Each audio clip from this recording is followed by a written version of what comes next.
Ouais, la famille m'a encore frappé. Le tout sinon, c'est le pain au glacé sucre. Pour faire le pain au glacé sucre, on utilise le pain rassis, territorialement appelé le pain tanga. Et il y a deux types de pain rassis. Il y a les pains qui ont moins dormi. C'est flexible, ça tire comme ça, comme le tendon.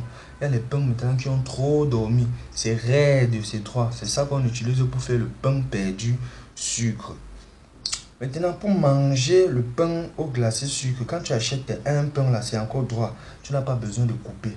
Donc, tu arrêtes l'autre bout de manière verticale.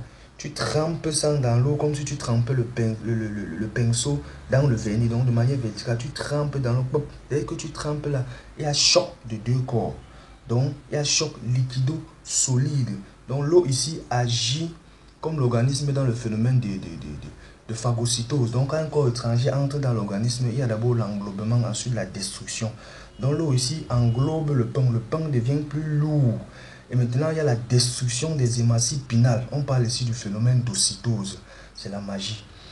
Maintenant, pour retirer le pain, dès lors que tu as trempé, pour retirer le pain, tu ne retires pas le pain de manière brutale, sinon l'eau va se verser partout.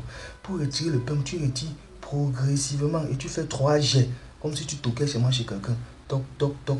Après, tu te baisses, comme si tu buvais l'eau sur mon robinet en fermant les yeux. Donc, face à l'eau. Tu te baisses, tu fermes les yeux comme si tu buvais l'eau au robinet. Tu mords le pain. Et la morsure du pain a deux étapes. Il y a d'abord l'absorption. Donc, tu presses le pain dans la mâchoire. Tu retires le liquide. Ensuite, tu mâches. Dès lors que tu finis de manger comme ça, il y a maintenant ce qu'on appelle donc la poussière du pain qui est restée dans l'assiette comme ça.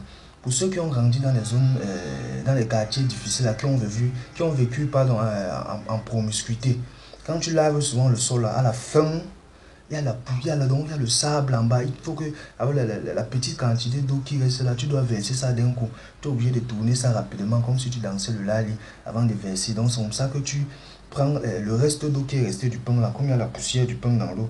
Tu tournes ton assiette comme si tu dansais seulement le lali. Tu tournes.